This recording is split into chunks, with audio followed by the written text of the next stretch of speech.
Right now, hanging from a hook above my potting bench here in Okinawa, there is an old aluminum kettle with a crack along its base, the very spot where, 3 years ago, it finally gave up its life as a kettle and could no longer hold water over a flame. My neighbors would have carried it to the scrap bin without a second thought. Instead, that dead kettle now has a second life so useful that I reach for it almost daily. Right now, this morning, it is hanging exactly where I need it, filled not with water for tea, but with soil and a small pepper seedling reaching for the sun. And that is only the beginning.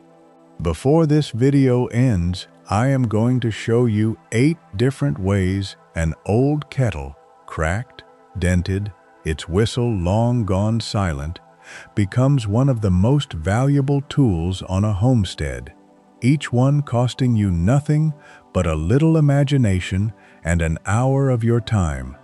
My name is Kenji Takara. I am 81 years old, and I have lived my whole life on the island of Okinawa, in the far south of Japan. In the home I grew up in, a kettle was never merely a kettle. It was a vessel, round, sound, made to hold something precious, whether that was water or grain, or, in its later years, the soil that grows tomorrow's supper. My grandmother's kitchen held perhaps a dozen kettles across her lifetime, and I can tell you with certainty that not one of them ever left her house as rubbish. When a kettle could no longer be trusted over the fire, a seam gone thin, a crack along the seat, it did not travel to the rubbish heap. It traveled instead to the garden, or the shed, or the corner by the door, where its second career, often longer than its first, quietly began. This is not a clever trick I invented for you today. It is simply how a household that respects its possessions has always behaved. But before I show you these 8 uses, let me tell you the part that should make you a little angry. Walk into any home goods store and look at the garden section. The hanging planters, the watering cans, the little galvanized buckets sold as farmhouse decor, the birdhouses and feeders shaped like whimsical vessels. Look closely at the price tags: $15, $25, $40 for a rustic planter that is, in truth, nothing more than a vessel with a hole and a hook, precisely what a dying kettle already is, for free, sitting in your own cupboard right now. The home decor industry has built an entire wing of its business on selling you, at great expense, the exact shape and function of the very objects you are throwing away.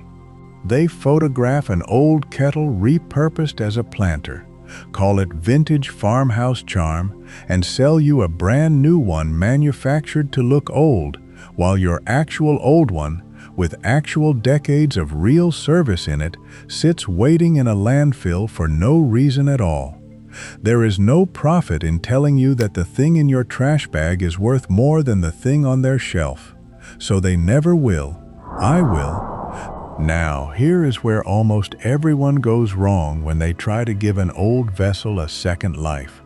And if you do not understand this, your kettle projects will rust through, drown their plants, or simply fail within a season, and you will decide the whole idea was foolish.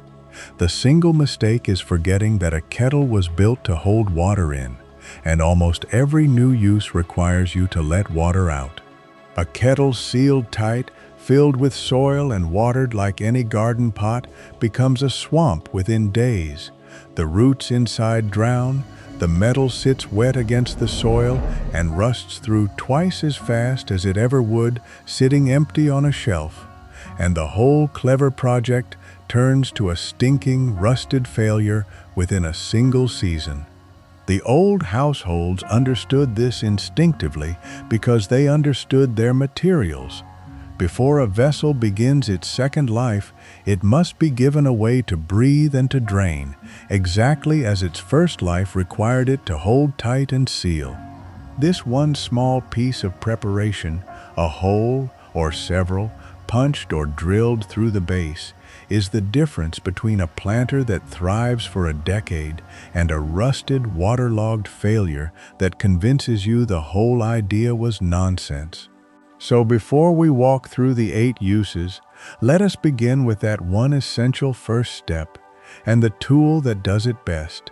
For most kettles, aluminum, stainless steel, or the old enamel-coated kind, a simple hand drill with a metal bit does the job in a minute. 3 or 4 holes through the base, spaced evenly, about a finger's width apart. If you have no drill, a hammer and a sturdy nail will do the same work, tapped through from the inside so the sharp edges push outward and away from any roots that will later grow within. For a kettle already cracked, as mine was, the crack itself often serves as your drainage, and you need only widen it slightly or add 1 or 2 holes nearby to be certain water never pools. This single step, the drainage, comes first in every one of the 8 uses I am about to give you, so learn it once and you will not need to hear it again. Use 1. The hanging planter. This is where my own kettle now lives, and it is the simplest and most immediately satisfying of all 8. Once your drainage holes are in place, fill the kettle 3/4 with good soil. Tuck in a herb, a trailing strawberry plant, or a small pepper as I have, and hang it by its own handle from a hook, a fence post, or a beam under the eave. The spout, tipped slightly downward, becomes a charming place for a trailing vine to spill from, as though the kettle itself were pouring green leaves instead of tea. It costs you nothing but the soil and the seedling, and it will outlast any plastic hanging basket you could buy, for plastic grows brittle and cracks in the sun within a few seasons, while a good metal kettle, once its drainage is cut, will hang and serve for a decade or more.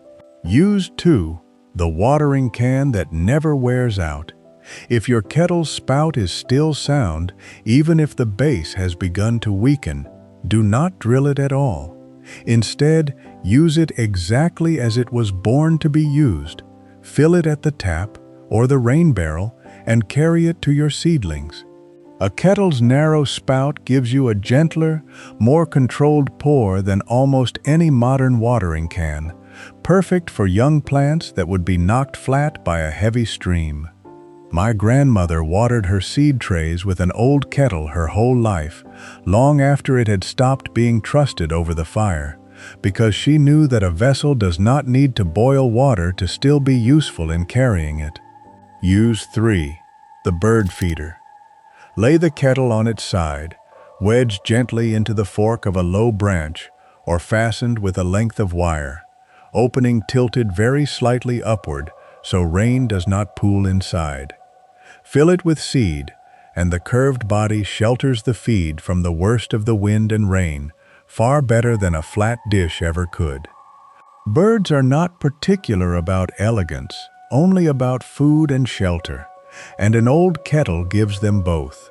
This is one of the few uses on today's list that needs no drainage hole at all, only careful placement so water cannot collect.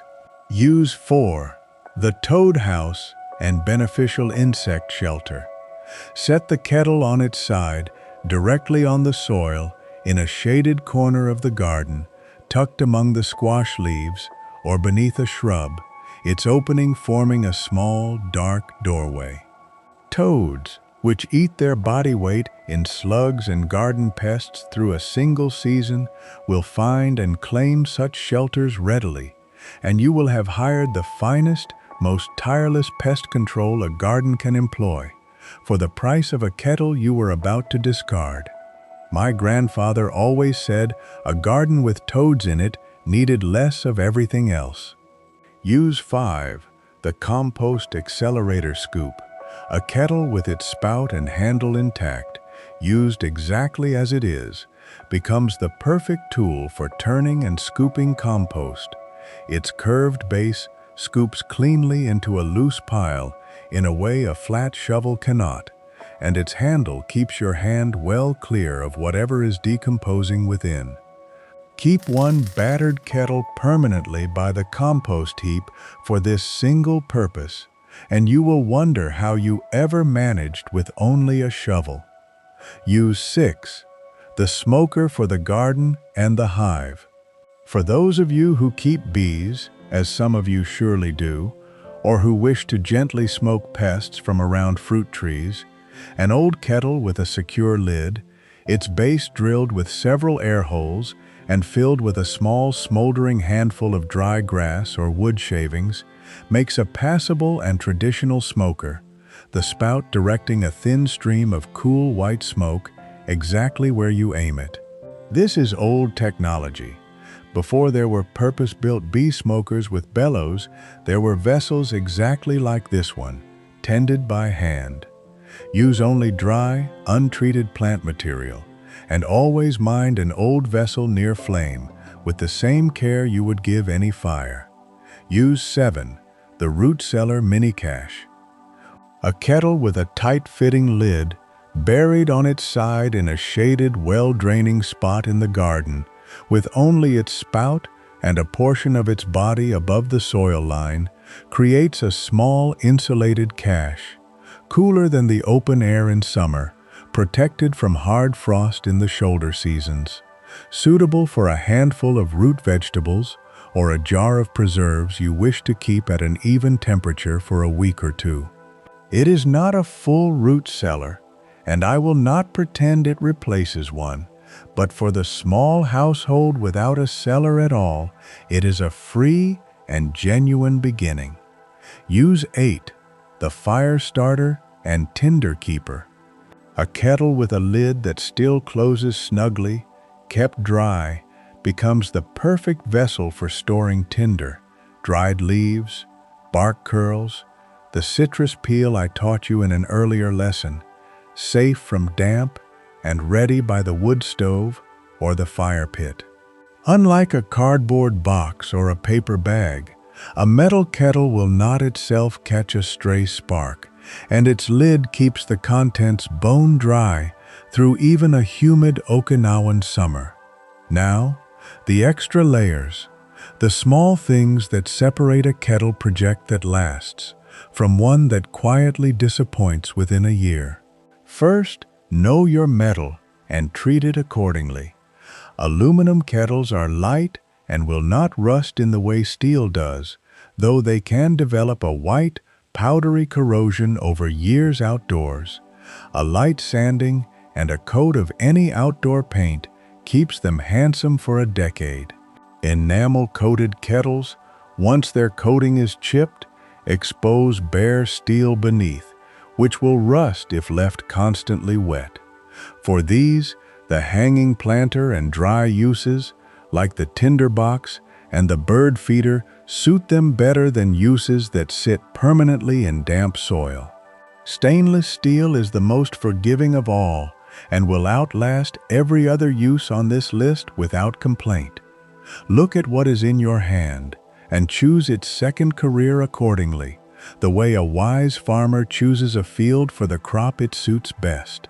Second, a coat of paint is not vanity, it is armor. Any kettle destined to live outdoors, in sun and rain, benefits enormously from a coat of ordinary exterior metal paint.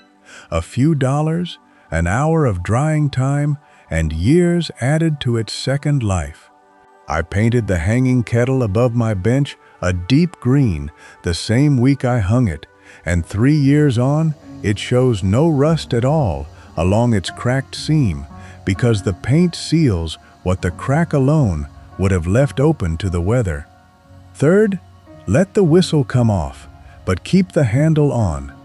Many kettles' whistling caps can be removed entirely, opening the spout wide for planting soil or birdseed to pass through freely. A small screwdriver or a firm twist is usually all that is needed. But the handle, whatever you do with the rest of the kettle, should almost always remain.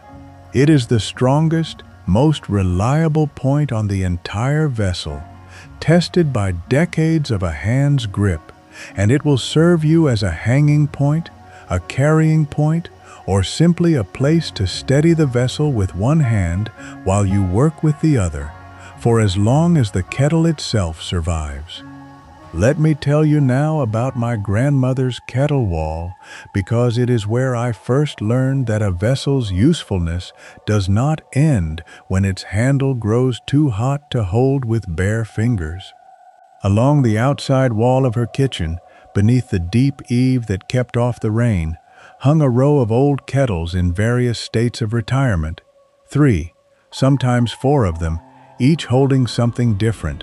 One with herbs cascading from its spout, one that had become, in its final years, nothing more than a home for a determined little bird each spring, one that held her fire-starting tinder dry through every typhoon season of my childhood. She never spoke of recycling. The word did not exist in her vocabulary, and I do not think the idea would have interested her particularly. She simply could not imagine throwing away a sound piece of metal that had served her well for 20 years, merely because it could no longer perform the single task it was born for. "It has given me its whole life for tea," she told me once, tapping a cracked kettle with one finger. "Now it gives me a different gift. Why would I refuse it?" And that is the larger truth beneath these 8 small projects. The modern world has taught us to think of an object's usefulness as a single, narrow line. It does one thing, and when it can no longer do that one thing, its story is finished. But nothing that was built with real care, real metal, real craftsmanship, real material pulled from the earth and shaped by human hands, is ever truly finished after only one chapter. A kettle that can no longer boil water can still shelter a toad, feed a bird, raise a strawberry, or keep your tinder dry through a storm. To see that second chapter, where others see only rubbish, is not merely thrift, though the money saved is real and it matters. It is a way of honoring the work and the metal and the years that went into making the thing in the first place. A refusal to let good material die an early death simply because we have grown too lazy or too rushed to imagine what else it might become. That is Matanai, whole and entire, waste nothing, not the metal, not the money, not the years of service still folded into an old kettle's dented sides, and not your own 2 hands, which are more capable of seeing a second life in things than the modern world has ever given you credit for. So tell me, in the comments below, where in this world do you live? And what old kettle, pot, or pan is sitting in your cupboard right now, quietly waiting for someone to notice it is not finished yet? Tell me your place and your vessel, because I read every message that comes to me, and I would dearly love to know which of these 8 uses you try first, and what your kettle becomes in its second life. And the next time we sit together, I will show you what my grandmother did with the very lids of those retired kettles, small round discs of metal that most people would consider too tiny to matter, and that she turned, with a single hole drilled through the center, into some of the most useful little tools a kitchen garden has ever known. Until then, waste nothing, give the tired things a second chapter, and remember always that the people who lived closest to the earth understood things that we, with all our farmhouse decor and all our fresh price tags, are only now beginning to remember.